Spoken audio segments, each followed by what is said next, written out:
Going from high school to college is exciting, but setting up academic accommodations in college might feel a little stressful or confusing. Let's walk through the process so you know exactly what to expect. As a college student, you'll start by looking for information about the college's or university's Disability Service Office. This office might have a name like Disability Services, Accessibility Services, or Student Disability Resource Center. Each office might have slightly different accommodation processes, but generally you'll need to register. They'll most likely have a form that you need to complete online, and will probably ask you to share some kind of documentation like a 504 plan, IEP, or a letter from your doctor or therapist. Now let's talk about an important step in the process of setting up accommodations in college: your first meeting with your case manager at the Disability Service Office.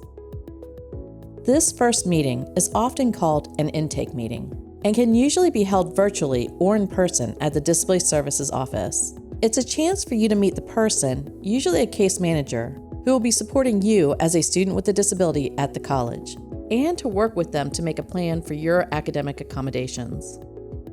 The intake meeting usually takes about 30 to 45 minutes. Your case manager will ask you some questions to get to know you better and to follow up about the information you completed, as well as any documents you provided ahead of time. You probably don't need to bring anything to this meeting unless your case manager asks you to bring something specific. If you want to bring a person with you, like a parent for example, that is up to you. You're allowed to bring people to this meeting in order to provide support. With that in mind, the goal will be for you to talk to your case manager about your needs. They will want to hear from you most of all. Every disability service office will be a bit different in how they approach this intake meeting, but almost every meeting will include these 3 steps. First, your case manager might talk to you about your rights as a student and what the process of using your accommodations will be like in college.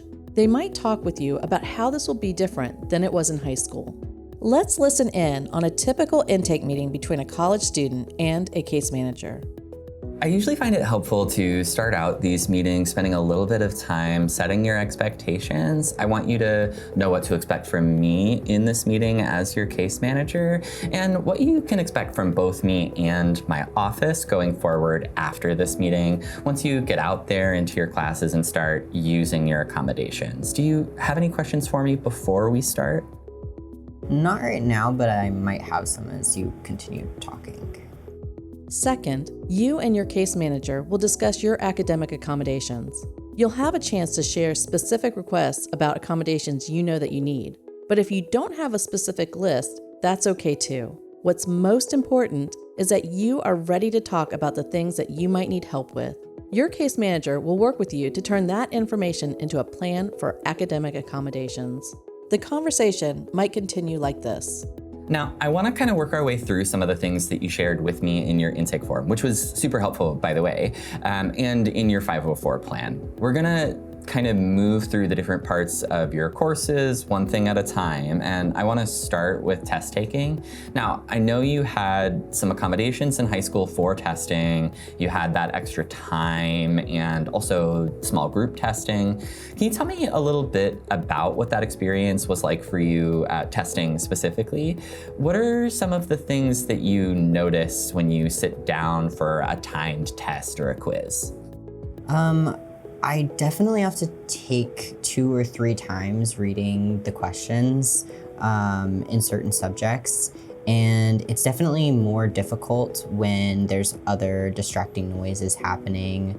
I don't need the extra time for every test that I take, but especially when there's more distractions, then I need more time. Third and finally, once you've made that plan for accommodations, your case manager will talk to you about your next steps. You'll learn how to share the information about your accommodations with your professors and how to work with the Disability Service Office to receive specific accommodations.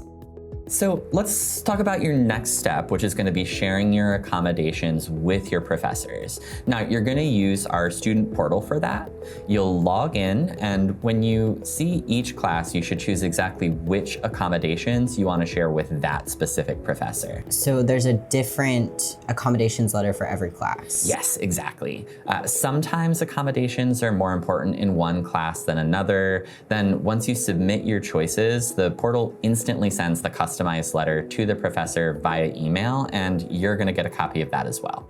Great. And when you get your copy, we do think it's essential for you to follow up with them individually to discuss how those accommodations will work for you in practice. You might talk with them about testing in our testing center. You might want to talk about how you plan to communicate about additional absences. Some things are really tough for your professor to put in place if you don't talk to them about it ahead of time. That makes sense to me.